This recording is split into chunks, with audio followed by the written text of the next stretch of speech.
ज्ञानाञ्जनस्य ज्ञानाञ्जनशलाकया चक्षुरुन्मिलितं येन तस्मै श्रीगुरुवे नमः। श्रीचैतन्यमनोभीष्टं स्थापितं येन भूतले स्वयं रूपः कदा महां ददाति स्वपदान्तिकम्। जय श्री कृष्ण चैतन्य प्रभु नित्यानंदा श्री अद्वैत गदाधर श्रीवास आदि गौर भक्त वृंद।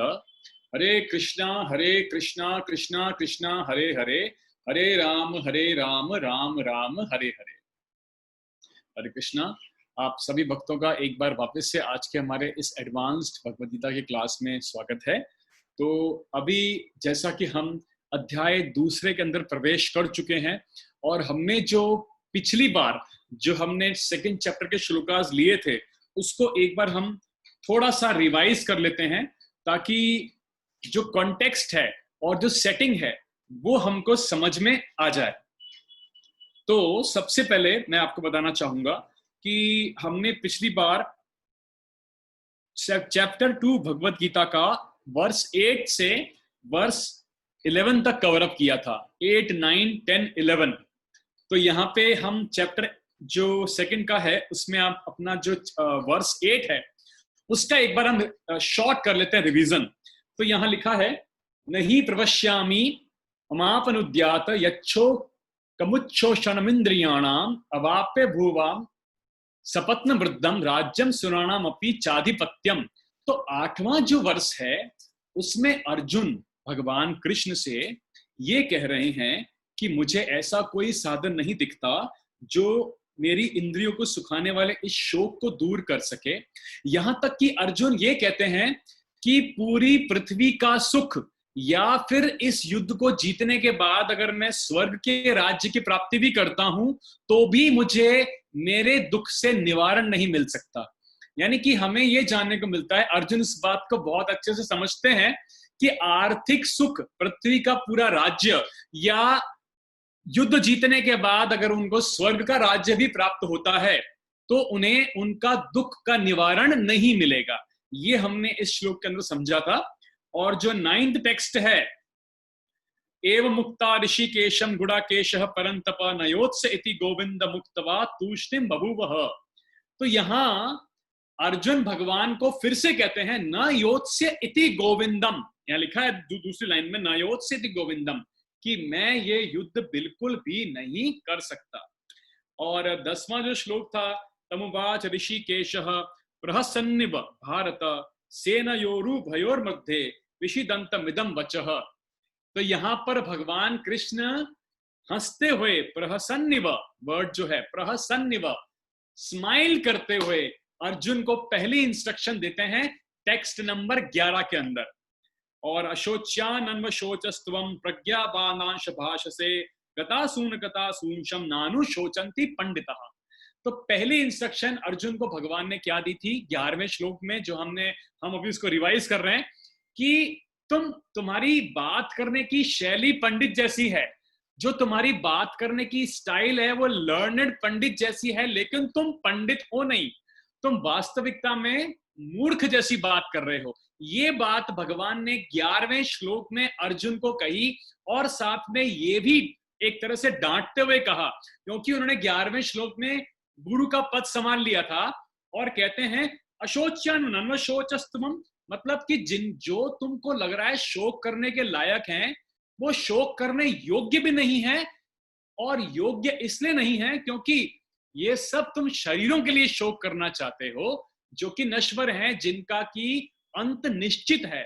या तुम इनको मारोगे या नहीं मारोगे तो भी ये जो तुम्हें दिख रहे हैं ये केवल शरीर हैं, तो ये शोक करने के लायक नहीं है। और तुम बातें केवल स्टाइल, जो तुम्हारी शैली है वो पंडित के समान है, लेकिन वास्तविकता में तुम एक पंडित की तरह नहीं सोच रहे, तुम मूर्ख की तरह सोच रहे हो, क्योंकि ये लोग शोक करने के लायक नहीं है। तो ये हमने 8th वर्ष से 11 तक इसको हमने समझा सेटअप को। अभी 12वें श्लोक को अभी हम लेते हैं आज से। तो श्लोक संख्या 12वां, अध्याय नंबर 2। ओम नमो भगवते वासुदेवाय, ओम नमो भगवते वासुदेवाय, ओम नमो भगवते वासुदेवाय। तो भगवत गीता यथारूप श्लोक संख्या अध्याय नंबर 2 श्लोक संख्या 12। न त्वेवाहं जातु नांसम न त्वं नेमे जनाधिपा न चैव न भविष्यामः सर्वे वयमतः परम।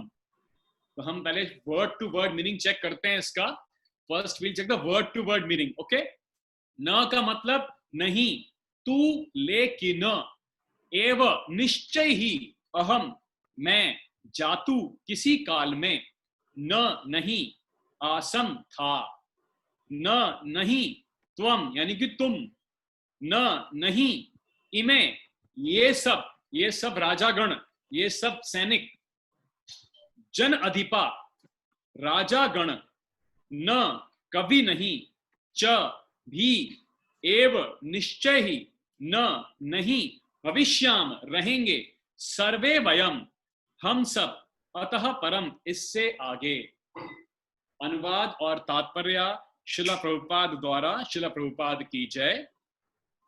ऐसा कभी नहीं हुआ कि मैं ना रहा हूं या तुम ना रहे हो, अथवा ये समस्त राजा न रहे हों, और ना ऐसा है कि भविष्य में हम लोग नहीं रहेंगे। ओके, तो ये बहुत ही महत्वपूर्ण श्लोक है।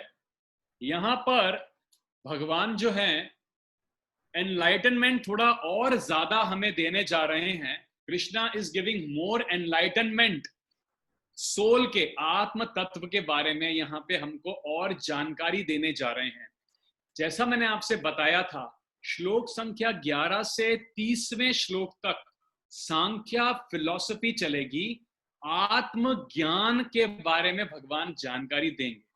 तो पिछले श्लोक में उन्होंने ये कहा था कि क्योंकि ये सब एक टेम्पररी शरीर है, शोक करने के लायक नहीं है। और अब इस श्लोक में भगवान अर्जुन को क्या कह रहे हैं कि ऐसा कभी समय नहीं रहा जब मैं ना रहा हूं या तुम ना रहे हो या ये समस्त राजा ना रहे हो। यानी भूतकाल की बात कर रहे हैं भगवान।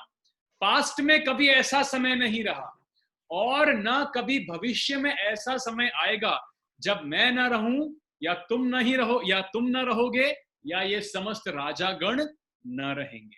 मतलब ऐसा कभी समय होगा ही नहीं जब तुम, मैं और ये समस्त राजा, ये समस्त सैनिक ये भविष्य में ना रहें। यानी भगवान यहाँ पे शरीर की बात नहीं कर रहे, क्योंकि इतना तो बात सबको समझ में आती है।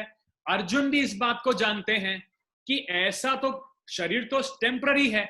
हमारा जो शरीर है ये तो कुछ वर्षों के लिए है।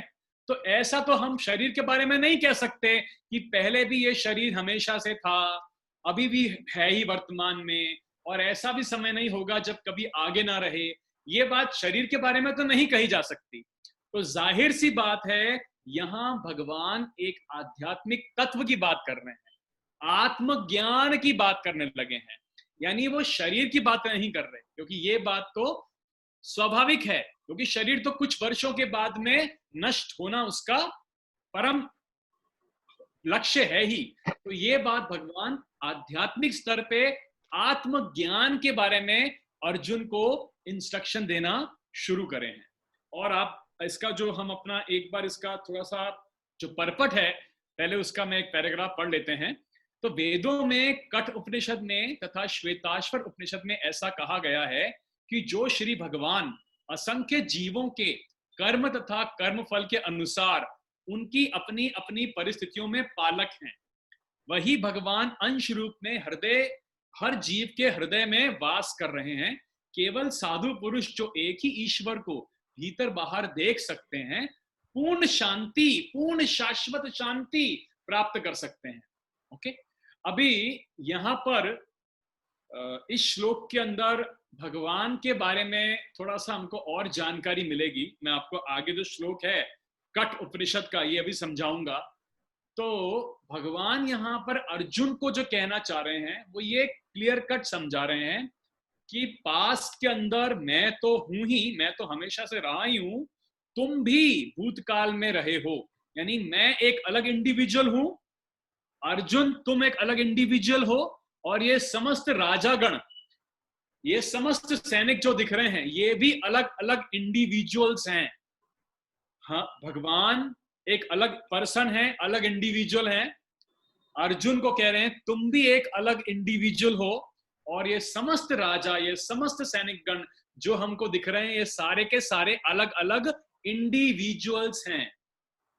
तो यहां पर प्रभुपाद हमको बहुत अच्छा ये समझा रहे हैं, जो कि इम्पर्सनलिस्ट सोचते हैं, मायावादी जो फिलोसोफर्स हैं, जिनका ये तर्क कहना होता है कि आत्मा और भगवान एक है, या आत्मा मृत्यु के बाद भगवान में लीन होके भगवान ही बन जाता है, वो तथ्य जो है यहाँ पर भगवान कृष्ण उसको रिफ्यूट कर रहे हैं बहुत साफ साफ। ये तथ्य अपने आप में गलत है, क्योंकि भगवान ने बहुत क्लियरली अपनी अपनी इंडिविजुअल, अर्जुन की इंडिविजुअलिटी, अपनी इंडिविजुअलिटी और सारे राजा और सैनिकों की इंडिविजुअलिटी के बारे में बात कर रहे हैं कि मैं भी भूतकाल में रहा हूं, हमेशा ऐसा कभी समय नहीं हुआ और आगे भी रहूंगा। तुम भी शाश्वत हो, यानी पहले थे और वर्तमान में तो हैं ही और आगे भी रहोगे, और ये सब राजा भी रहेंगे, ये सब सैनिक भी रहेंगे। मतलब हम सब अलग अलग इंडिविजुअल हैं। तो कहने का मतलब ये, हमारे में और भगवान में फर्क जो है वो ये है कि भगवान जो हैं वो बहुत अनलिमिटेड हैं, वो अनलिमिटेड हैं, अनंत हैं, और हम जो हैं हम छोटे हैं, हम लिमिटेड हैं। भगवान अनंत हैं, वो एक अलग इंडिविजुअल हैं और हम एक अलग इंडिविजुअल हैं, लेकिन फर्क केवल इतना है कि हम लिमिटेड हैं और भगवान अनंत हैं। और आगे अगर हम इसके बारे में देखें तो प्रभुपाद हमको ये भी बताते हैं कि भगवान जो है एक तरह से मतलब विभु हैं, अनंत हैं, और हम अणु के समान हैं। तो क्वालिटी वाइज, क्वालिटी के हिसाब से अगर हम देखें तो सेम है। भगवान का जो रूप है वो सत्य चित्त आनंद का विग्रह है। सत यानी एटर्निटी, ट्रुथफुलनेस, चित्त का मतलब फुल ऑफ नॉलेज, आनंद का मतलब फुल ऑफ ब्लिस। और आत्मा जो है वो भी सत्य चित्त आनंद का ही बना हुआ है। ये जो हमने भौतिक शरीर धारण किया है ये तो पृथ्वी, जल, अग्नि, आकाश, वायु से निर्मित है, जो भगवान की सेपरेटेड एनर्जी है। क्या है भगवान की सेपरेटेड एनर्जी? लेकिन वास्तविकता में हम भगवान का ही अंश हैं, लेकिन लिमिटेड हैं। और भगवान जो है he is great, he is unlimited, he is विभु, और हम लोग क्या है? अणु। We are very small, we are very very small. तो यहां पर हमको ये जानकारी, बहुत सुंदर जानकारी कठ उपनिषद से मिलती है। अब देखो परपट के अंदर अगर आप भगवत गीता का गौर करेंगे तो आगे एक श्लोक लिखा है कठो उपनिषद से। तो सबसे पहले आपको मैंने बताया था कि उपनिषद जो हैं महर्षि वेदव्यास ने लिखे हैं।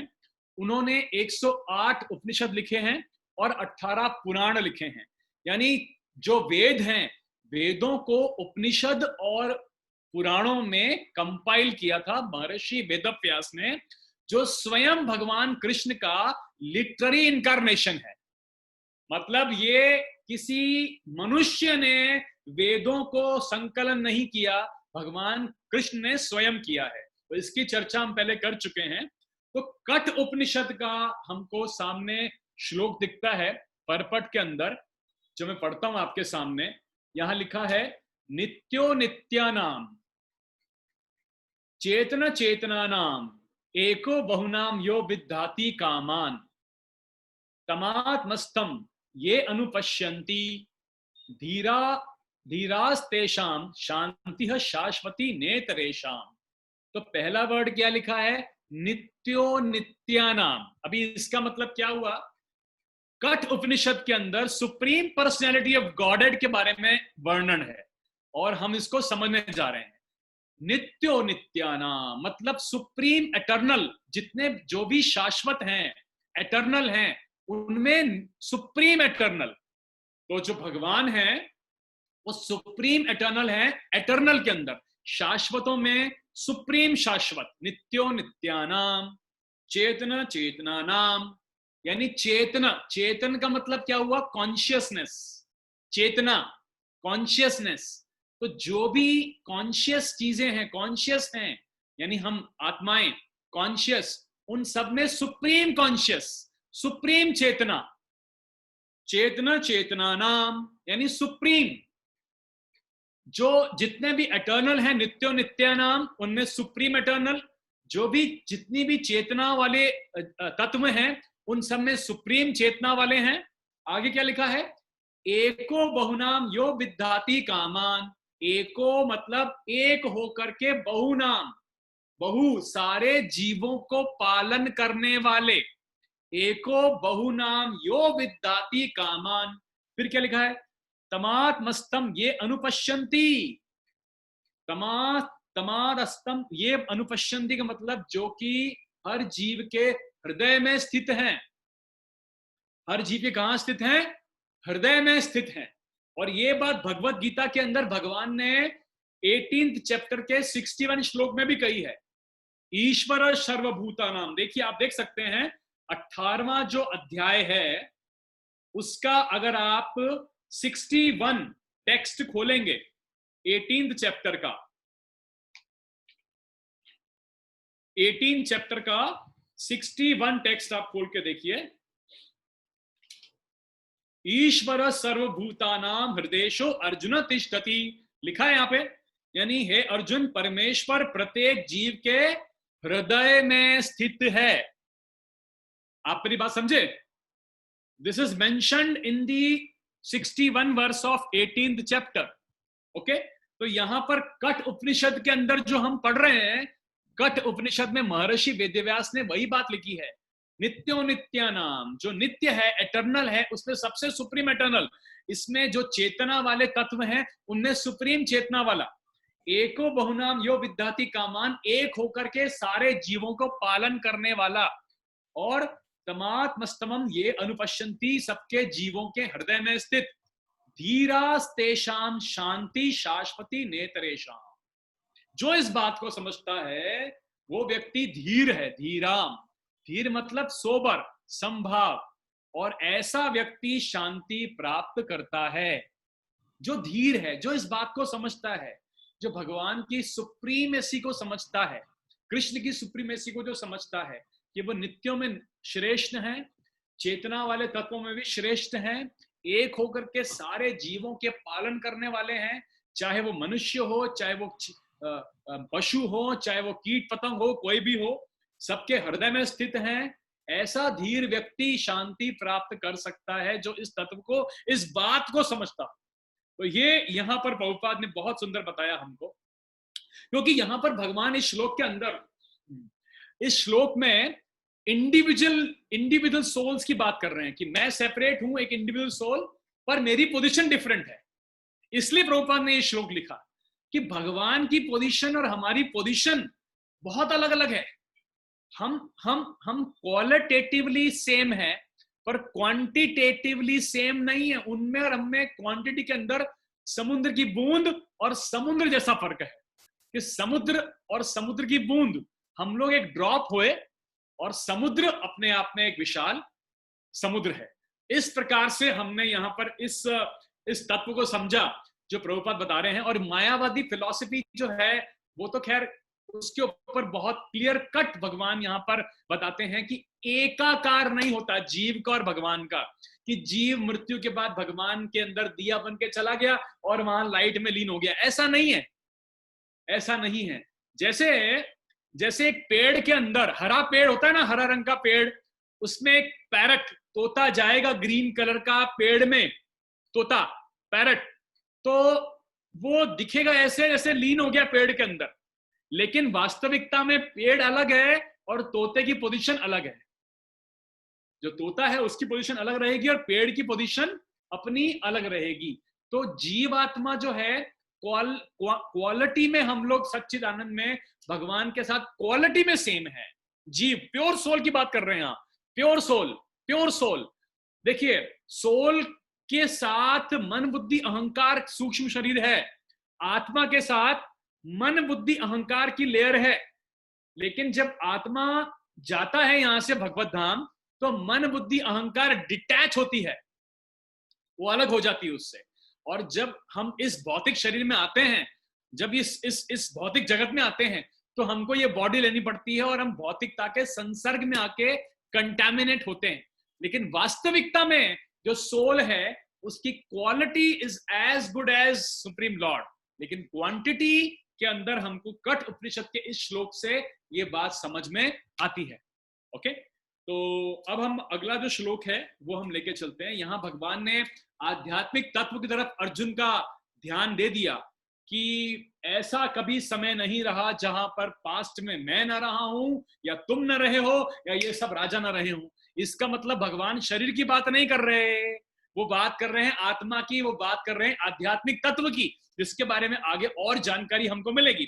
तो श्लोक संख्या 13 आप देखिए, देहिनोऽस्मिन् यथा देहे कौमारम यौवनम जरा, देहिनो अस्मिन् यथा देहे कौमारम यौवनम जरा, तथा देहांतर प्राप्तिर धीरस्तत्र न मुह्यति। बहुत अच्छा श्लोक है ये। देखो इसका ट्रांसलेशन क्या लिखा है, जिस प्रकार शरीरधारी, शरीरधारी, धारी का मतलब क्या हुआ, धारण किया हुआ, जैसे मैंने कुर्ता धारण किया हुआ है, कुर्ता धारी हुआ ना ये, ऐसे ये शरीरधारी, आप मेरी बात समझे, आत्मा ने शरीर को पहन रखा है कपड़े के जैसे, जैसे हम ये कपड़ा पहनते हैं ऐसे आत्मा ने शरीरधारी। तो जिस प्रकार शरीरधारी आत्मा इस वर्तमान शरीर में बाल्य अवस्था से तरुण अवस्था और फिर वृद्धा अवस्था में निरंतर अग्रसर होता रहता है, उसी प्रकार मृत्यु होने पर आत्मा दूसरे शरीर में चला जाता है। धीर व्यक्ति ऐसे परिवर्तन से मोह को प्राप्त नहीं होता। बहुत अच्छा श्लोक है। तो भगवान क्या कह रहे हैं, थोड़ा इसको समझना पड़ेगा। देखिए आप बहुत ध्यान से समझना मेरी बात को। भगवान यहां कह रहे हैं देहिनो अस्मिन् यथा देहे कौमारम यौवनम, फिर जरा, जरा मीन्स ओल्ड एज, कौमारम यानी कि बाल्यावस्था, यौवनम मतलब यंग एज, यूथ, यौवनम जरा, देहिनो अस्मिन् यथा देहे कौमारम यौवनम जरा, यानी जरा मीन्स ओल्ड एज। और फिर आगे क्या बोलते हैं, तथा देहांतर प्राप्ति, उसके बाद इस प्रकार से देहांतरण जब दूसरे शरीर में होता है तो धीर पुरुष ऐसे परिवर्तन को देख के मोह को प्राप्त नहीं होता। तो अभी हमको ये बात समझ में कैसे आएगी कि हमारे अंदर आत्मा है या हम एक आत्मा है और हम अलग अलग शरीरों को बदलते हुए, छोटे बच्चे से लेकर के थोड़े बड़े बच्चे, फिर उसके बाद यौवन वाला शरीर, फिर उसके बाद वयस्क एडल्ट पर्सन का शरीर, उसके बाद वृद्धावस्था का शरीर हमको मिलता है। तो हम इसके अंदर से अलग अलग शरीर जो हम आत्मा जा रहा है अलग अलग पोजीशन में से, इस बात को हम समझेंगे कैसे? तो इस बात को अगर हमको समझना है तो हम एक ये बात देखते हैं। जैसे मान लीजिए मैं अपनी बात करता हूं, आज से करीब 30-35 साल पहले, 35 साल पहले मैं एक छोटा बच्चा था, या आप अपने आप को भी उस श्रेणी में आप अपने आप को समझ सकते हैं। आज से 25, 30, 40 साल पहले मैं एक छोटा बच्चा था, छोटा है ना बच्चा था, लेकिन वो जो मेरे बच्चे का शरीर था वो आज कहां है? वो शरीर आज वो शरीर है, where is that child's body? वो जो मेरा शरीर था, जो बच्चे का, जो छोटे बच्चे का शरीर होता है ना, छोटे बच्चे का शरीर, वो आज तो वो शरीर नहीं है ना। कहां गया वो शरीर? तो खत्म हो गया, उसको तो काल ने ले लिया। वो जो बॉडी थी मेरी बच्चे की या हम सब की, हम सभी उस श्रेणी में आते हैं। वो जो छोटे बच्चे की बॉडी थी आज वो बॉडी नहीं है, लेकिन उस शरीर में जो मैंने अनुभव किए थे वो मुझे आज भी स्मरण है। मेरे को मेरे बचपन की स्मरण आज भी है कि मैंने बचपन में क्या अनुभव किए। तो वो शरीर तो था, उसके बाद वो शरीर आज नहीं है। मैं ये घर में हम अपनी रखते हैं फोटो बचपन की, हम सबके घर में होती है। ये मेरी छोटे बचपन की फोटो है, ये 5 साल के बचपन की फोटो है, ये स्कूल के फोटो है, ये कॉलेज की फोटो है। लेकिन वो बॉडी कहां गई? हमारा वो शरीर कहां चला गया? वो कहां गया? आज वो शरीर ला सकते हैं वापस? आज हम कुछ भी पैसा खर्च करें, कुछ भी करें, क्या मैं अपने बच्चे का शरीर वापस ला सकता हूं? नहीं ला सकता। यानी कि वो शरीर तो चला गया, वो शरीर खत्म हो गया। देहिनो अस्मिन यथा देहे, छोटे शरीर से शरीर बदला, शरीर चेंज हुआ, शरीर चेंज होके क्या बन गया? यौवना, कौमारम यौवनम, यौवनम में आ गया। अब यौवन वाला जो मेरा शरीर था स्कूल का, टीनेजर का, वो मेरी जो बॉडी थी वो अलग थी बॉडी उस टाइम। जो मेरा आज शरीर है, कदकाठी ढांचा जो अभी है, उससे बहुत फर्क था जब मैं कॉलेज में पढ़ता था, फर्स्ट ईयर में या 12th क्लास के अंदर, जब मैं टीन एज में था। वो बॉडी अलग थी, आज वो बॉडी नहीं है, तो वो बॉडी आज भी नहीं है, लेकिन मैं उस शरीर में था, वो मैंने अनुभव किया हुआ है, मुझे पता है कि मैं उस शरीर में था। तो भले ही शरीर चला गया, पर मैं तो आपके सामने बैठा हूं। वो बच्चे का शरीर मेरा चला गया, पर मैं तो हूं ना यहाँ पे। अभी मेरा ये शरीर भी चला जाएगा और जरा शरीर आ जाएगा, ओल्ड एज का शरीर आ जाएगा, फिर भी मैं तो रहूंगा। आप बात समझ रहे हैं? अभी मेरा ये जो बॉडी है ये भी चला जाएगा कुछ सालों बाद, 10-15 जो भी सालों बाद, तो जरा का, ओल्ड एज का मेरा बॉडी हो जाएगा, पर फिर भी मैं तो रहूंगा। वो बच्चे वाला शरीर चला गया, फिर भी मैं बैठा हूं आपके सामने अभी, है? वो मेरा यूथ का शरीर चला गया, फिर भी मैं बैठा हूं आपके सामने अभी। अभी ये शरीर मेरा चला जाएगा, मैं वृद्धावस्था में आ जाऊंगा, तो वो तो कहने का मतलब ये बात, इसका मतलब ये कि मैं ये शरीर नहीं हूं। इसका मतलब ये कि मैं ये शरीर नहीं हूं, शरीर मेरा चेंज हो रहा है। बॉडी क्या हो रही है मेरी? चेंज हो रही है, शरीर बदलता जा रहा है, बदलता जा रहा है। मैं अंदर सेम हूं, वृद्धावस्था आएगी तो भी मैं ही रहूंगा, लेकिन शरीर बदल चुका होगा। उसी प्रकार से जब ये शरीर किसी काम का नहीं रहेगा, आत्मा देहांतर, तथा देहांतर प्राप्ति, भगवान कहते हैं आगे, तथा देहांतर प्राप्ति धीरस तत्र न मोहयति। धीर व्यक्ति, सोबर पर्सन इसको देख के बिविल्डर नहीं होता, इस चेंज को देख के, क्योंकि हमारी बॉडी हर 7 साल बाद हमारी पूरी बॉडी चेंज हो जाती है। साइंस ने इस बात को प्रूव कर दिया कि हर 7 साल के बाद हमारी बॉडी के सारे सेल्स नए हो जाते हैं, सारे सेल्स। तो इसका मतलब क्या हुआ? बॉडी इज चेंजिंग कॉन्स्टेंटली, हर सेकंड, हर मिनट, हर रोज हमारे शरीर में परिवर्तन हो रहा है। तो बॉडी चेंज हो रही है, पर मैं तो अंदर बॉडी में वही व्यक्ति हूं, वही कांस्टेंट हूं। यानी आत्मा कांस्टेंट है, बॉडी चेंज हो रही है। इसका मतलब मैं बॉडी नहीं हूं। इस बात को हमको समझना होगा बहुत अच्छी तरीके से, राइट? तो यहां पर भगवान ने हमको ये बात जो बताई, बहुत सुंदर बताई। आगे मैं आपको थोड़ा इसके अंदर और बताता हूं। इस बात को हमको समझना इस प्रकार से होगा कि अभी हमको ये जानना जरूरी है, भगवत गीता हमको ये सिखाती है कि हम कौन हैं। जैसे आप किसी बस में जा रहे हैं, एक उदाहरण लीजिए, बस में आपके साथ कोई पैसेंजर है, कोई व्यक्ति साथ में ट्रेवल कर रहे हैं। हमने उनको ये पूछा कि भाई साहब आप कहां से आ रहे हैं? वो बोले पता नहीं। आप पूछो भाई साहब आप कौन हैं? बोले पता नहीं। आप पूछो भाई साहब आप कहां जा रहे हैं? बोले पता नहीं। तो हम क्या बोलेंगे ऐसे व्यक्ति को? पागल है। हम यही बोलेंगे व्यक्ति को पागल है। ये कहां से आ रहा है इसको पता नहीं, ये कौन है इसको पता नहीं, ये कहां जा रहा है बस में इसको पता नहीं। ऐसा व्यक्ति पागल है। ऐसा व्यक्ति को पता ही नहीं कि मैं कौन हूं, कहां से आया हूं, मैं हूं कौन और मैं कहां जाने वाला हूं, हमको पता नहीं। अभी ये स्थिति हम सबकी है। अभी आप देखो कि आज 2020 है। आज क्या है? 2 अगस्त 2020, 2 अगस्त 2020 आज है। चलो है। 2 अगस्त 2090 भी आएगा। 2 अगस्त 2090 आएगा कि नहीं आएगा? आएगा। लेकिन हम सब में से हम होंगे उस समय? हम में से कोई होगा? आज से 70-80 साल बाद हम में से कोई होगा? 70 साल बाद नहीं होगा। जो छोटे बच्चे हैं आज 10 साल के, वो 70-80 साल के हो जाएंगे उस जमाने में। 2090 के अंदर, यानी 80 साल के बाद में, 70-80 साल के बाद में हम में से कोई होगा? नहीं होगा ना। तो हम कहां चले जाएंगे? कहां चले जाएंगे? 2 अगस्त 2090 आएगा, हम नहीं रहेंगे। हम नहीं रहेंगे वो 2090 2 अगस्त देखने के लिए, तो हम कहां चले जाएंगे? तो भगवत गीता देखो, आप ये लिख लो, भगवत गीता 5 तत्वों के बारे में बताती है। किसके बारे में?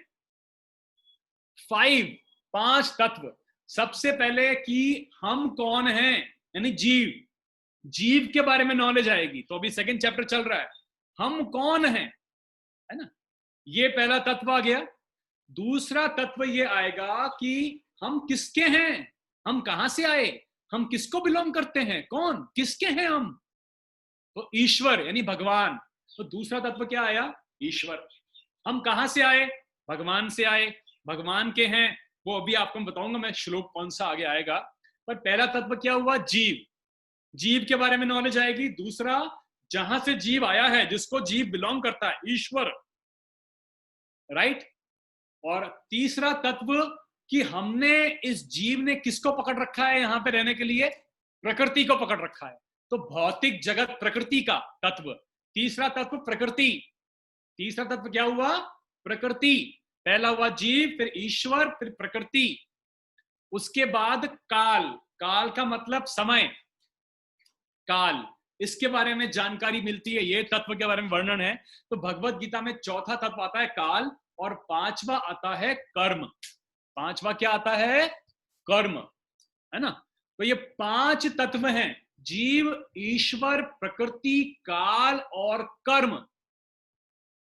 इनमें से 4 जो हैं उन, वो परिवर्तन नहीं कर सकते उनमें, मतलब वो अपरिवर्तन है। अब 4 जो हैं वो चेंजेबल नहीं है। जैसे हम प्रकृति को चेंज कर सकते हैं, नहीं कर सकते। हम समय को रोक सकते हैं, काल को नहीं रोक सकते। जीव या ईश्वर में हम कोई परिवर्तन कर सकते हैं, नहीं कर सकते। तो किस में कर सकते हैं परिवर्तन? कर्म में। कर्म परिवर्तनशील है, आप लिख लो ये। जीव, ईश्वर, प्रकृति और काल, इसमें परिवर्तन नहीं हो सकता, कर्म में हो सकता है। तो आप एक, ये जो मैं आपको तत्व की बात करी, इसका अगर आप 15वें अध्याय का 7वां श्लोक खोल लो अभी भगवत गीता में, तो आपको ये चीज थोड़ी और क्लियर हो जाएगी। 15वां अध्याय का 7th टेक्स्ट, 7वां श्लोक खोलिए। तो हम तो जीव हैं ही। अब इसमें क्या लिखा हुआ है देखिए, 15.7 आपने खोल लिया होगा।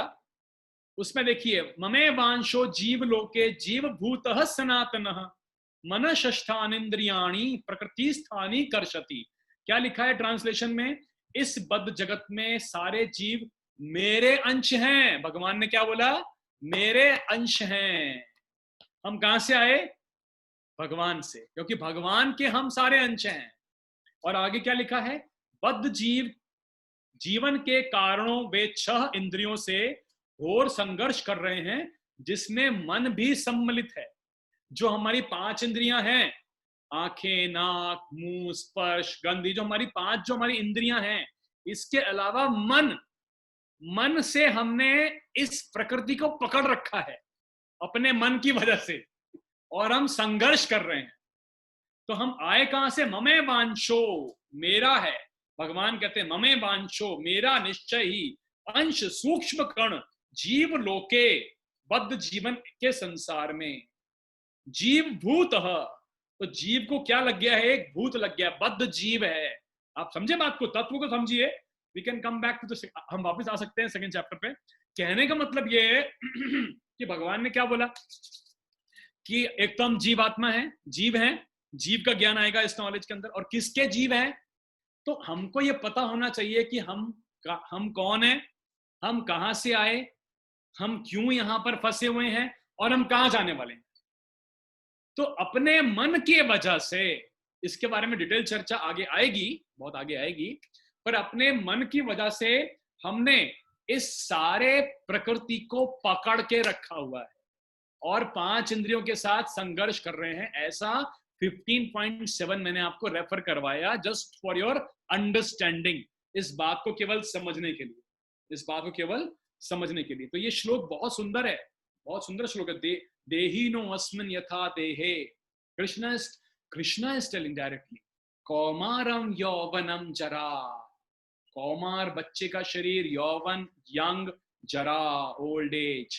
तथा देहांतर प्राप्तिर, ऐसे इस प्रकार से, तथा देहांतर शरीर के स्थानांतरण की प्राप्ति, धीर धीर व्यक्ति, क्या लिखा, धीर व्यक्ति का रेफरेंस दिया है, धीर, क्योंकि धीर व्यक्ति जो है वो इस बात को समझता है कि मैं आत्मा हूं, ये शरीर नहीं, मैं ब्लैक नहीं हूं, मैं व्हाइट नहीं हूं, मैं ब्राउन नहीं हूं, मैं हिंदू नहीं हूं, मैं मुस्लिम नहीं हूं, मैं क्रिश्चियन नहीं हूं, मैं अमेरिकन नहीं हूं, मैं इंडियन नहीं हूं, मैं आत्मा हूं, ये बॉडी नहीं।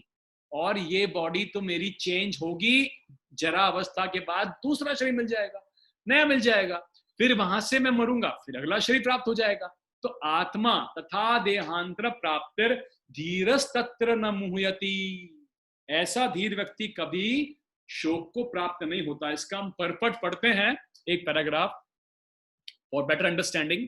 तो प्रभुपाद लिखते हैं, प्रत्येक व्यक्ति जीव एक व्यष्टि आत्मा है। प्रत्येक जीव क्या है, व्यष्टि आत्मा। वह प्रतिक्षण अपना शरीर बदलता रहता है, कभी बालक के रूप में, कभी युवा, कभी वृद्ध के रूप में। तो आत्मा लेकिन वही रहता है कांस्टेंट, उसमें कोई परिवर्तन नहीं होता। यह व्यष्टि आत्मा मृत्यु होने पर अंततोगत्वा एक शरीर बदलकर दूसरे शरीर में ट्रांसमाइग्रेट करेगा।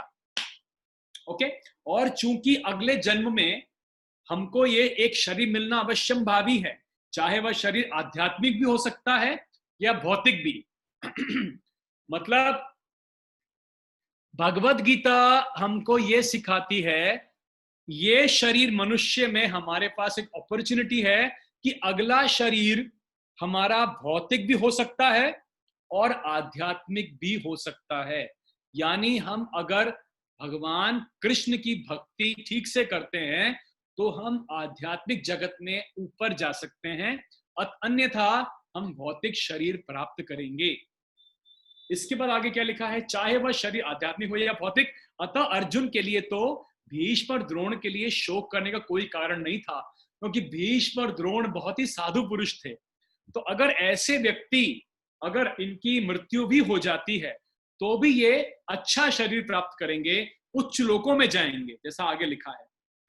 अपितु उन्हें प्रसन्न होना चाहिए था कि वो अपने पुराने शरीर को बदलकर नए शरीर ग्रहण करेंगे और इस तरह नई शक्ति प्राप्त करेंगे। ऐसे शरीर परिवर्तन से में किए गए कर्म के अनुसार नाना प्रकार के सुख या कष्टों का लेखा जोखा होता है। तो चूंकि भीष्म और द्रोण साधु पुरुष थे, इसलिए अगले जन्म में उन्हें आध्यात्मिक शरीर प्राप्त होंगे, नहीं तो कम से कम उन्हें स्वर्ग में भोग करने के अनुरूप शरीर प्राप्त होगा। तो दोनों ही पोजीशन में शोक का कोई कारण नहीं है। ये बात भगवत गीता से बहुत साफ साफ पता चलती है। और मैंने आपको बताया कि जिस तरह हमारा बॉडी चेंज हो रहा है, ये क्लियर कट रिफ्लेक्शन है कि हम इस बॉडी से डिफरेंट हैं। हम लोग ये शरीर नहीं है, we are different from this body. ठीक है, तो आगे हम चलते हैं, यानी श्लोक संख्या जो 14 है, ये भी बहुत अच्छा श्लोक है। मातृ स्पर्शस्तु कौन्तेय शीतोष्ण सुख दुख अदा अगम पाइन्यो अनित्य तत्तितिक्षव भारत। बहुत अच्छा श्लोक है ये। मातृ स्पर्शस्तु कौन्तेय, मातृ स्पर्श इंद्रिय विषय, तू केवल कौन्तेय, हे कुंती पुत्र, शीत शीतोष्ण सुख दुख दहा। शीत का मतलब जाड़ा यानी विंटर्स, उष्ण का मतलब गर्मी, सुख दुख तथा दुख दा देने वाले, आगम आना, अपायिनः जाना, अनित्य, अनित्य का मतलब क्षणिक होते हैं, तान उनको, तितिक्षव सहन करने का प्रयत्न करो, भारत हे भरतवंशी। भरतवंशी क्योंकि अर्जुन की लाइनेज महाराज भरत से थी, इसलिए बोला उन्होंने उनको भारत, हे भरतवंशी। तो ट्रांसलेशन लिखा है, हे कुंती पुत्र। उन अर्जुन को यहाँ कौन्तेय भी कहा, मतलब कुंती माता से भी उनका उनकी माता की लाइनेज में बोला उनका नाम, और भरत भी बोला भगवान ने अर्जुन को, हे कुंती पुत्र। मात्र स्पर्शस्तु कौन्तेय मतलब सुख तथा दुख क्षणिक उदय तथा काल क्रम में उनका अंतर्धान होना, सर्दी और गर्मी जैसे सीजन के आने जाने के तरह होता है। सुख दुख कैसे होता है, सर्दी गर्मी, वसंत ऋतु, बारिश का सीजन आता है ना, अलग अलग सीजन आते हैं, आना जाना के समान होता है। हे भरतवंशी, वे इंद्रिय बोध से उत्पन्न होते हैं और मनुष्य को चाहिए कि अविचल भाव से उनको सहन करना सीखे। यहां प्रभुपाद हमको एक उदाहरण भी देते हैं और प्रभुपाद हमको ये बताते हैं इस श्लोक के अंदर कि हमारी पोजीशन क्या है। जैसे प्रभुपाद बताते हैं, उन्होंने एक एग्जाम्पल दिया था कि जैसे कभी कोई ड्राइवर या कोई व्यक्ति बहुत अच्छी मोटर कार चला रहा है, बहुत महंगी गाड़ी ड्राइव कर रहा है, मर्सिडीज है या कोई रोल्स रॉयस गाड़ी है, कोई बढ़िया गाड़ी लेके जा रहा है। अगर कोई ट्रैफिक में कोई सामने ऑटो रिक्शा आ गया या कोई टांगा या रिक्शा आ जाता है और ड्राइवर अंदर से उसको कुछ कहता है तो बोलता है अरे रिक्शा, अरे ऑटो, ऐसे उसको संबोधित करता है। तो वास्तविकता में वो ऑटो नहीं है, वो व्यक्ति जो अंदर बैठा है उसके अंदर मनुष्य बैठा हुआ है, ऑटो रिक्शा जो चला रहा है। लेकिन हम एड्रेस कई बार कैसे करते हैं, अरे रिक्शा, अरे ऑटो, ऐसे, है ना, जैसे कि वो ऑटो है और अपने आप को हम ये समझ लेते हैं कि मैं ये कार बन गया हूं, मतलब मैं फिलहाल इस गाड़ी में हूं तो मैं मोटर कार हूं, मैं ये बड़ी अच्छी गाड़ी हूं और ये रिक्शा है। ये हमारी पोजीशन है। देखो इसको कैसे समझना है। पोजीशन मतलब हम अपने आप को इस बॉडी से आइडेंटिफाई कर रहे हैं, जबकि भगवत गीता हमको ये सिखा रही है, पहली इंस्ट्रक्शन अर्जुन को क्या दी भगवान ने कि अर्जुन तुम अपनी पोजीशन समझो, तुम क्या हो, पहले ये समझो कि तुम क्या हो और ये सब राजा क्या हैं, जो ये जिनके लिए तुम शोक करने का सोच रहे हो, ये इनकी पोजीशन क्या है और तुम्हारी पोजीशन क्या है। वास्तविकता में तुम ये शरीर जो दिख रहा है ये नहीं हो, क्योंकि पिछले श्लोक में कहा ऐसा कोई समय नहीं रहा जब मैं न रहा हूं, तुम न रहे हो या समस्त राजा न रहे हैं। मतलब ये शरीर तो बदलते हैं बीच बीच में, हम आत्मा शाश्वत हमेशा से है, भूतकाल से है, वर्तमान में भी है और भविष्य में भी अस्तित्व रहेगा। शरीर तो नहीं रहेगा लेकिन हम तो रहेंगे ना।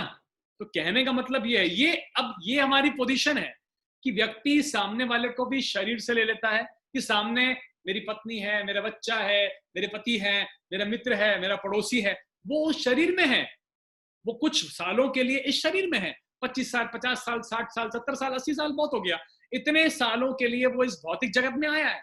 उसके बाद ये शरीर बदल करके वो किसी और शरीर में जाएगा उसके कर्मों के हिसाब से। तो यहां पर प्रभुपाद क्या कहना चाहते हैं और भगवान भी हमको इस श्लोक में क्या कहना चाहते हैं कि ये पोजीशन हमारी जो है इसमें हम ना रहें और इस शरीर को प्राप्त होने वाले इंद्रिय बोध से, देखो श्लोक में लिखा है ना यहाँ पे, इंद्रिय बोध, इंद्रियां, भौतिक इंद्रियां जो हमारी हैं उनसे जो हमको दुख या सुख प्राप्त होता है वो आती जाती ऋतुओं के समान है। जैसे गर्मी आई, गर्मी सहनी पड़ेगी हमको, हम ये नहीं कह सकते कि गर्मी के अंदर हम कुछ इलाज कर लेंगे हमको गर्मी लगेगी ही नहीं।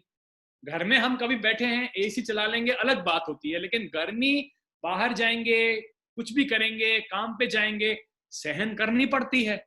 सर्दी बहुत पड़ेगी तो वो भी सहन करनी पड़ेगी, सर्दियों की अपनी अलग मुसीबतें हैं। विदेशों में बाहर की कंट्रीज में लोग बर्फ में रहते हैं, बर्फ में परेशान रहते हैं, सर्दी को झेलना पड़ता है, क्या करें। पर सर्दी जाएगी, उसके बाद जब और दूसरा बारिश का कभी सीजन आएगा तो वो भी हमको सहन करना पड़ेगा। लेकिन सुख और दुख इस प्रकार से आते जाते ऋतुओं के समान है और शरीर से संबंधित है। तो हमको उसके ऊपर ज्यादा न ध्यान देते हुए ये उसको सहन करना सीखना चाहिए। और प्रभुपाद कहते हैं कि हमें अपने कर्म कृष्ण भावनामृत में लगाने की कोशिश करना चाहिए। हमारे जो कर्म है उनको कृष्ण कॉन्शियसनेस एक्टिविटी में हमें लगाने की कोशिश करना चाहिए। यहां प्रभुपाद बहुत अच्छा हमें बता रहे हैं, अगर हम केवल अपने इंद्रिय बोध के सुखों के ऊपर ही समय व्यतीत कर देंगे या समय नष्ट कर देंगे तो हमारे जो वास्तविक कर्म होने चाहिए मनुष्य जीवन में कृष्ण भावनामृत, वो कर्म हम नहीं करेंगे, वो कर्म हमारे नहीं हो पाएंगे। क्योंकि ये तो सीजन है और यहां पे दूसरा कारण, एक तो भगवान ने ये बताया, दूसरा देखिए भौतिक जगत के बारे में भगवान कृष्ण आगे बोलेंगे, दुखालयम अशाश्वतम। दुखालयम यानी दुख, दुख, दुखों का घर, ये जगह दुख वाली है, अशाश्वतम और टेम्पररी है। हर चीज यहां, हर वस्तु यहां टेम्पररी है। शरीर टेम्पररी है, जो मेरी आपको बॉडी अभी दिख रही है, ये बॉडी कुछ सालों बाद नहीं दिखेगी ना, ये बॉडी मेरी बदल जाएगी, ये बॉडी में जरावस्था आ जाएगी, तो ये टेम्पररी है। ये जो आपको मेरा भी दिख रहा है ये टेम्पररी है, हम सब टेम्पररी हैं, हमारी हर चीज टेम्पररी है। जो घर जहां हम रहते हैं वो भी एक समय पर कभी ना कभी आगे चल के कई वर्षों बाद टेम्पररी नष्ट होगा, हर चीज टेम्पररी है, जो भी चीज हम देखते हैं।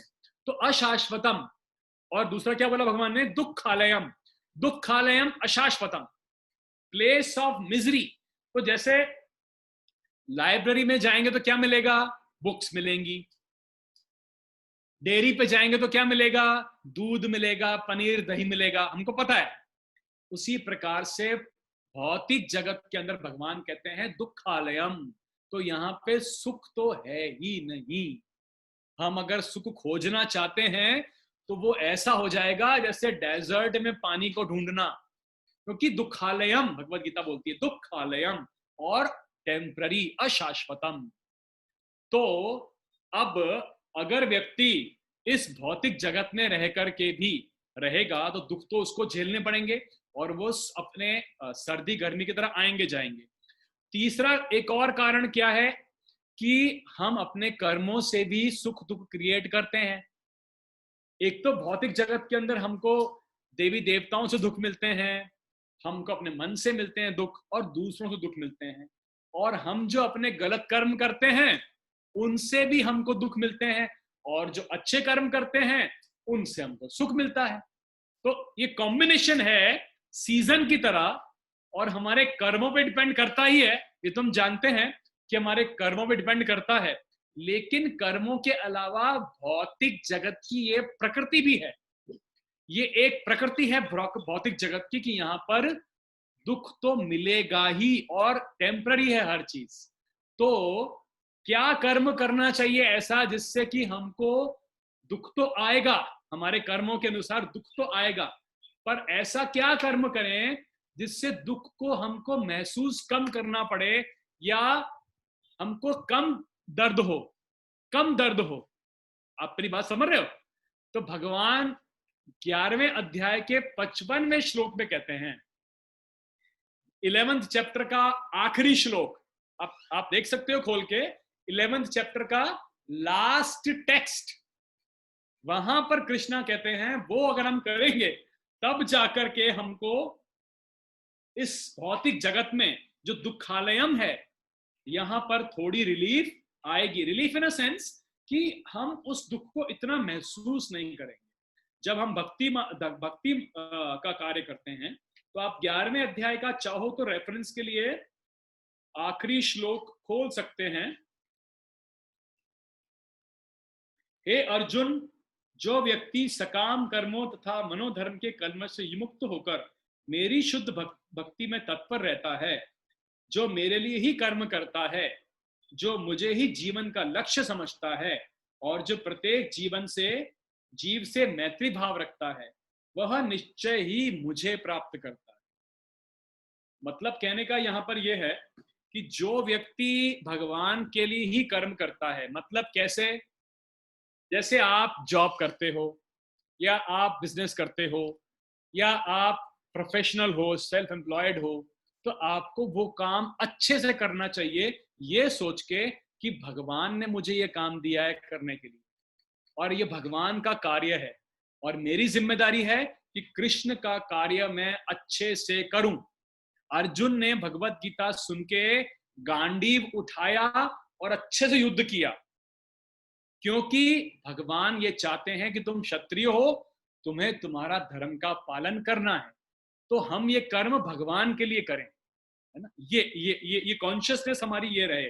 तो जब हमारी कॉन्शियसनेस ये रहेगी कि मेरा कर्म मुझे अच्छे से करना है, मेरे परिवार जो हैं, मेरे पति, भगवान ने मुझे मेरे पति दिए हैं और ये भी भगवान के अंश हैं, मुझे इनकी सेवा करनी चाहिए, ये मेरा धर्म है।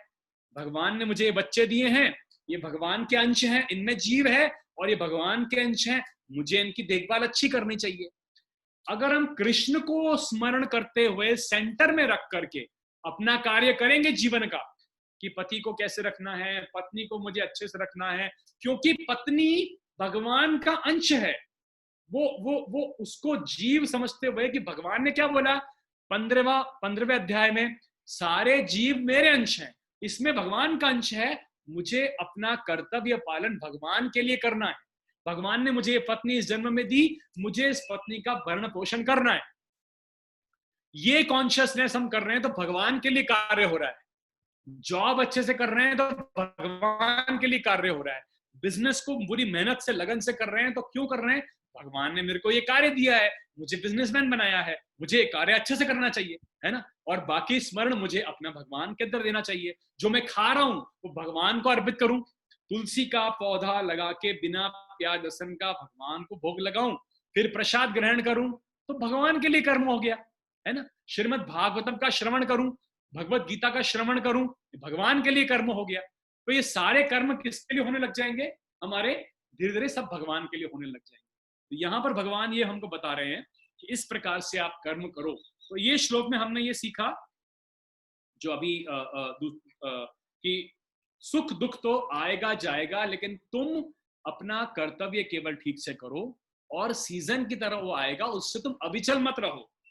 अपने आप उसको सहन करना सीखो, क्योंकि तुम भौतिक जगत में हो। भौतिक जगत में तो है, अभी शेर, अभी मान लीजिए जंगल में जंगली जानवर होते हैं, सांप होते हैं, कई प्रकार के जंगली सुअर जानवर, अलग अलग जानवर जीव जंतु होते हैं। तो अगर हम जंगल में जाएंगे तो हम ये नहीं कह सकते कि भाई जंगल में जा रहे हैं तो जीव हमको ना मिले, वो तो मिलेगा। अगर जंगल में जाएंगे तो जीव तो अटैक करेगा, कोई सांप आ सकता है, कोई भालू लोमड़ी कोई जानवर आ सकता है, क्योंकि हम जंगल में गए। अब जंगल में जीव हैं तो आएंगे ही ना। इसी प्रकार से ये दुखालयम अशाश्वतम, ये दुखों का घर भौतिक जगत है, अशाश्वतम टेम्पररी भी है, दुखालयम है तो दुख तो मिलेगा ना। लेकिन अगर हम 11.55 यानी हर कर्म भगवान को अर्पण करेंगे और कृष्ण को प्रेम करेंगे, कृष्ण को मतलब उनसे प्रेम करना है, उनसे प्रेम करेंगे तो दुख आएगा ना, तो हमको उतना तकलीफ नहीं होगा। या उंगली कटनी होगी तो केवल सुई चुभेगी। दुख अगर बड़ा आना होगा ना तो वो डिस्काउंट होके आएगा। और अगर दुख आएगा, आपको खुद को दुख को सहन करने की शक्ति फिर भगवान देंगे, क्योंकि आप भगवान के लिए कर्म कर रहे हो और कृष्ण की शरण में जाने का प्रयास कर रहे हो। लेकिन जहां हम रहते हैं वहां तो हमको वो उसको फेस करना पड़ेगा और हमको सहना भी पड़ेगा। ठीक है, आगे वाला श्लोक हम देखते हैं 15 और आज का लास्ट जो टेक्स्ट है 15वां जो श्लोक है। ओके, यम ही न व्यथयन्त्येते पुरुषम पुरुष शर्भ समदुख सुखम धीरम सो अमृत तवाय कल्पते। हे पुरुष श्रेष्ठ अर्जुन, जो पुरुष सुख तथा दुख में विचलित नहीं होता और इन दोनों में संभाव रखता है, वह निश्चित रूप से मुक्ति के योग्य है। तो हम पहले इसका तात्पर्य पढ़ते हैं, छोटा तात्पर्य है तो मैं पढ़ता हूं आपके लिए। जो व्यक्ति आत्म साक्षात्कार की यानी सेल्फ रियलाइजेशन, आत्म साक्षात्कार का मतलब ये समझना कि मैं आत्मा हूं, बॉडी नहीं हूं, और भगवान से मेरा क्या संबंध है, तो उसकी उच्च अवस्था प्राप्त करने के लिए दृढ़ प्रतिज्ञा है। दृढ़ प्रतिज्ञा, क्योंकि मैं मनुष्य जन्म मुझे मिल गया, इसको मैं बर्बाद ना करूं। दृढ़ प्रतिज्ञा, बहुत मुश्किल से मनुष्य बना हूं, अब टाइम वेस्ट ना करूं। दृढ़ प्रतिज्ञा, ठीक है। और सुख तथा दुख के प्रहारों को संभाव से सहन करता है।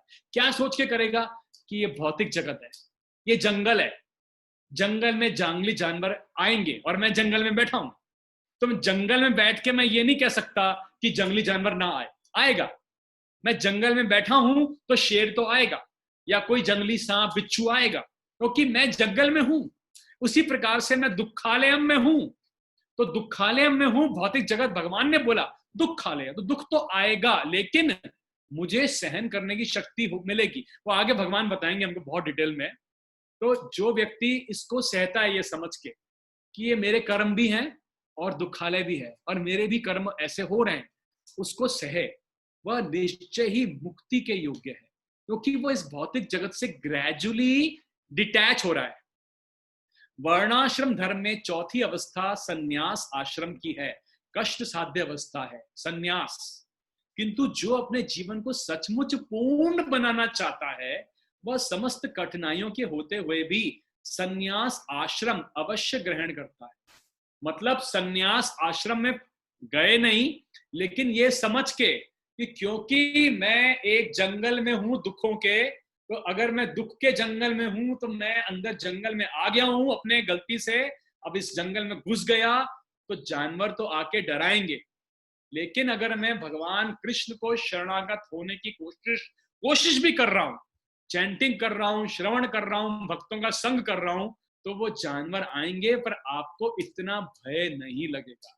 ये तो आप अनुभव करोगे भक्तों, ये तो मैं आपको राइटिंग में साइन करके लिख के दे दूं, ये आप अनुभव करेंगे।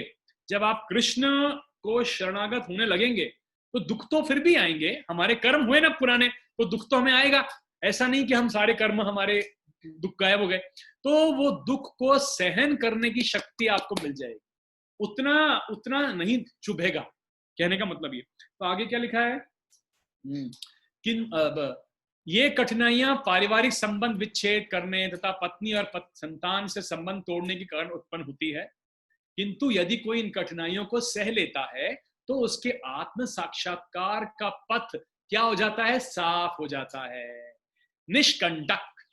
अतः अर्जुन को क्षत्रिय धर्म निर्वाह करने में दृढ़ रहने को कहा जा रहा है कि तेरे को अर्जुन भाई, आपको कितना भी दुख हो रहा हो कि मुझे इनको नहीं मारना चाहिए, लेकिन आपका कर्तव्य तो पालन करना ही है, भले ही स्वजन या अन्य प्रिय व्यक्तियों के साथ युद्ध करना कितना ही दुष्कर क्यों ना हो।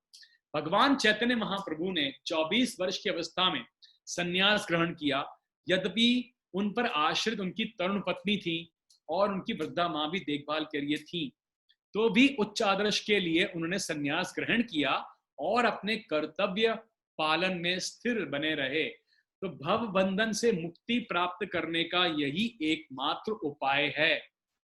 हम इस भौतिक जगत के अंदर मनुष्य शरीर प्राप्त करते हैं भगवान कृष्ण की भक्ति करने, और अपना कार्य जो करना है, कार्य करना ही है ना, हमको नौकरी भी करनी है, बिजनेस भी करना है, प्रोफेशनल भी है, घर गृहस्थी भी संभालनी है, करना ही है, वो तो हमारा कर्तव्य है, भगवान स्वयं कहते हैं। लेकिन इस प्रकार से करना है कि भगवान का कार्य है, भगवान के लिए कर रहा हूं। तो कल आप जब ऑफिस जाएं या बिजनेस पे जाएं तो गाड़ी चलाते वक्त ये सोचें कि मैं कृष्ण भगवान के कार्य के लिए जा रहा हूं, मुझे इस कार्य को अच्छे से करना है। तो क्या होगा, भगवान का स्मरण होगा, आपको कृष्ण का स्मरण होगा ना, भगवान का कार्य कर रहा हूं, मेरे सब सगे संबंधी परिवार ये सब भगवान के अंश हैं, इनकी सेवा करना मेरा कर्तव्य है। तो क्या होगा, भगवान कृष्ण का स्मरण हो रहा है।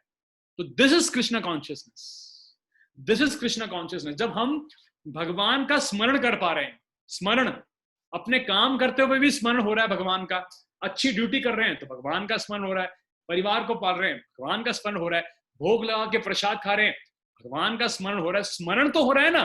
तो this is Krishna consciousness, this is Krishna consciousness. Prabhupada कहते हैं जब व्यक्ति इस तरह अपने जीवन को ढालता है, मनुष्य जीवन को ढालता है और सुख दुख को ये देख के चलता है, मैंने अच्छा कर्म किया होगा, किया था इस जन्म में या पहले किसी जन्म में, उसका ये रिवॉर्ड मिला, दुख आया तो ये सोचना है कि भगवान ने मुझे ये दिया मेरे कर्म के अनुसार, शायद मुझे ज्यादा मिलना चाहिए था दुख, लेकिन भगवान की कृपा से कम मिल रहा है, राइट। और उसको समभाव से सहे, क्योंकि हम भौतिक जगत में हैं, जंगल में हैं तो जानवर मैंने आपको बताया वो तो आएंगे, इस प्रकार दुखालय में है तो दुख तो आएगा, यहां पर हमको ये समझना पड़ेगा। तो हम लास्ट में एक शॉर्ट इसका रिवीजन कर लेते हैं, जो भी 4 श्लोक हमने समझे, सेकेंड चैप्टर के। तो पहला श्लोक क्या समझा था, 12वां वाला, भगवान कहते हैं ऐसा कभी कोई समय नहीं रहा जहां मैं न रहा हूं या तुम न रहे हो अथवा ये समस्त राजा न रहे हो। लिखा है ना ये 12वें श्लोक में। यहां भगवान शरीर की बात नहीं कर रहे, यहां भगवान बात कर रहे हैं स्पिरिचुअल आत्म तत्व की। क्योंकि शरीर तो सब जानते हैं ना कि टेम्पररी है, शरीर तो ऐसा नहीं है कि पास्ट में भी था, अभी भी है, आगे भी रहेगा, सब होगा नहीं। तो भगवान बात कर रहे हैं आत्म तत्व की। और हमको यहां पर प्रभुपाद ने कठोपनिषद का जो श्लोक देखो लिखा है ना यहाँ पे, कठोपनिषद नित्यो नित्यानाम, यानी भगवान कौन है, जो एटर्नल है ना जीव, उनमें सबसे सुप्रीम। चेतना चेतना नाम, जो चेतना जिनमें है उन सब में सुप्रीम चेतना वाले। एको बहुनाम, एक होकर सबको संभालने वाले।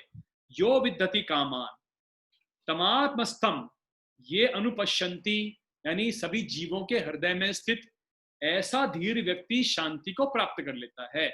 और भगवान के बारे में हमने समझा कि हम अणु है, भगवान इनफाइनाइट है। हम स्मॉल है, वो ग्रेट है।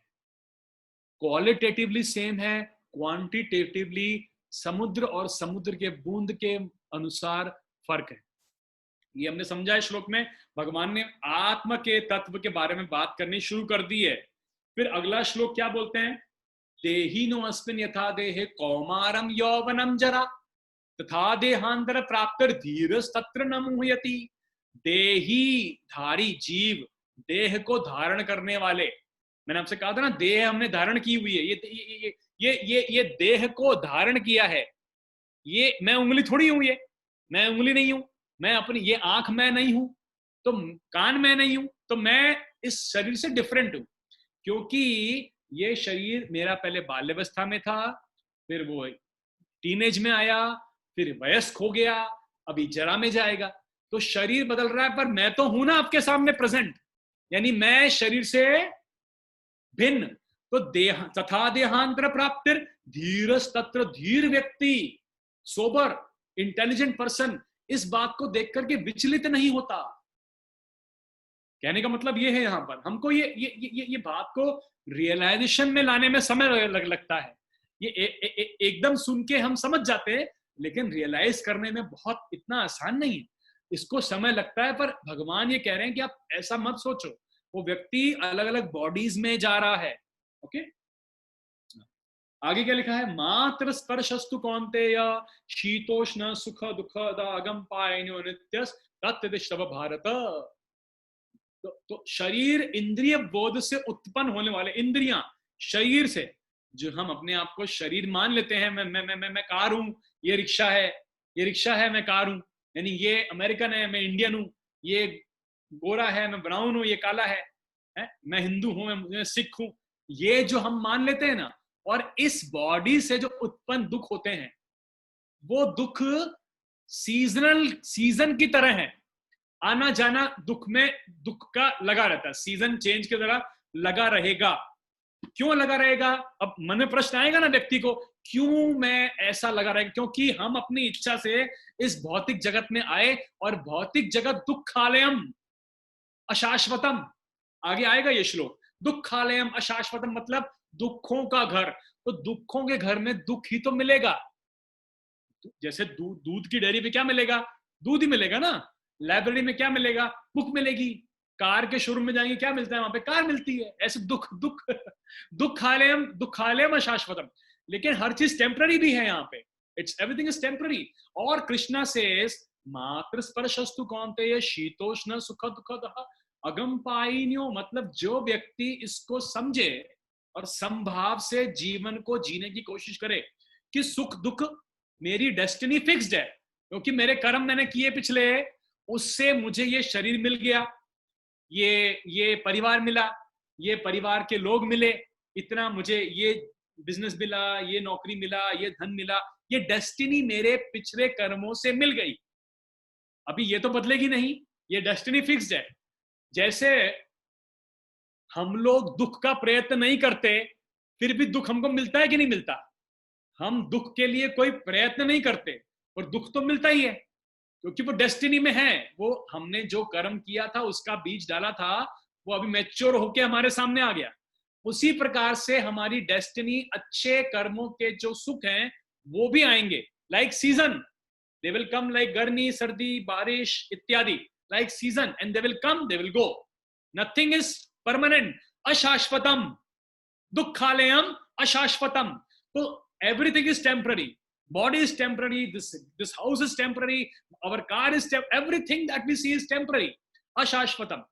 तो भगवान क्या कहते हैं, अविचल भाव से जो व्यक्ति रहता है, अगले श्लोक में भगवान कहते हैं, 15वां श्लोक में भगवान क्या बोलते हैं, जो सुख दुख में विचलित नहीं होता और दोनों में संभाव रखता है कि सुख आया है ये भी जाएगा, कुछ समय के बाद दुख आया है ये भी जाएगा, क्योंकि उसकी परमानेंसी नहीं है, ये भौतिक जगत ही टेम्पररी है। तो वो व्यक्ति मुक्ति के योग्य है, किसके योग्य, लिबरेशन के योग्य है।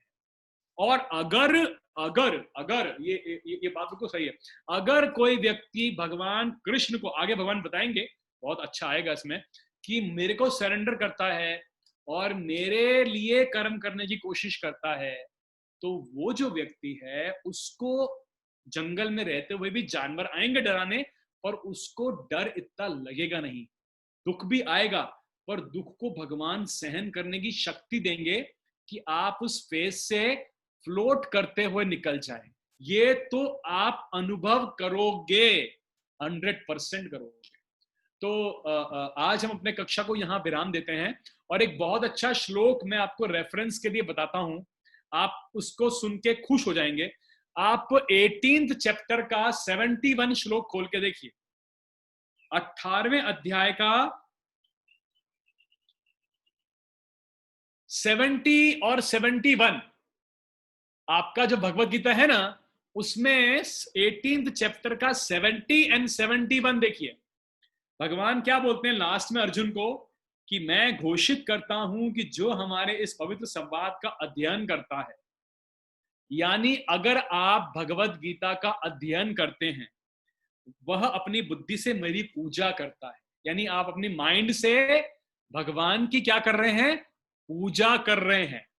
और आगे क्या बोलते हैं, और जो श्रद्धा समेत तथा द्वेष रहित होकर इसे सुनता है, वह सारे पापों से मुक्त हो जाता है और उन शुभ लोकों को प्राप्त होता है जहां पुण्यात्माएं निवास करती हैं। यानी इसकी दो क्वालिफिकेशन है, भगवत गीता सुनने की दो क्वालिफिकेशन है, जो 71 टेक्स्ट में लिखी भगवान ने। श्रद्धा यानी डिवोशन, श्रद्धा के साथ भाव क्या होना चाहिए, श्रद्धा, श्रद्धा समेत द्वेष रहित।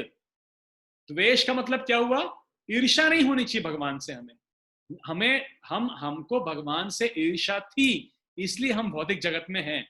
द्वेष रहित होकर के जो व्यक्ति भगवत गीता को सबमिसिव में सुनेगा, वो सारे पापों से मुक्त होकर के शुभ लोगों को प्राप्त होता है।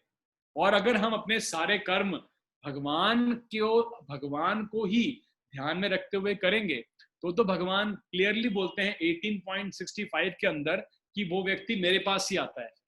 अगर सारे कर्म जो व्यक्ति भगवान कृष्ण को ध्यान में रखते हुए मन मना भव मत भक्तो मध्याजी माम नमस्कुरु, अगर केवल पूरा मन भगवान में लगाता है, चेतना, वो मेरे पास ही आता है अर्जुन। 18.65। तो आज हम अपनी कक्षा को यहाँ विराम देंगे। आज संडे था, इसलिए मेरे को लग रहा है आज अटेंडेंस कम हो गई, क्योंकि टाइम चेंज करना पड़ गया, बिकॉज ये चैप्टर लंबा है। लेकिन आप लोगों का बहुत बहुत धन्यवाद, आप लोगों ने अपना संडे में टाइम निकाला। और माफ कीजिएगा, ये एक ही वीक के लिए ऐसा अरेंजमेंट हुआ है। नेक्स्ट वीक से हम थर्सडे ऑनवर्ड्स, थर्सडे कोई कक्षा रखेंगे। तो आप लोगों का बहुत बहुत धन्यवाद। और आज जिन भी लोगों को बुक्स चाहिए हो, जो हमारी प्रभुपाद की बुक्स हैं, ये बहुत अच्छी बुक्स हैं, दे आर वेरी पावरफुल। ये वाली बुक बहुत अच्छी है, अन्य ग्रहों की सुगम यात्रा, on the way to Krishna, और उसके बाद मृत्यु की पराजय, बहुत अच्छी पुस्तकें हैं। तो मैं आज भी 4 से 6 टेम्पल में रहूंगा इस्कॉन के, आप लोग आ सकते हैं और अपना पुस्तक यहाँ से मुझसे ले सकते हैं। आप लोगों के लिए बहुत बहुत धन्यवाद, आपका अपने समय दिया। और आपको जो भी प्रश्न हो आप ग्रुप में मुझसे फोन कर सकते हैं, क्योंकि बहुत लोगों से मेरी बात होती है, आप में से फोन पे बात हो रही है, व्हाट्सएप पे बात हो रही है। जो भी जिनको जो भी प्रश्न हो आप व्हाट्सएप पे ग्रुप में या मेरे को फोन करके अपना पूछ सकते हैं। काफी समय ले लिया आपका, बहुत बहुत धन्यवाद। चलिए, हरे कृष्णा, हरे कृष्णा। Thank you. हरे कृष्णा। हरे कृष्ण।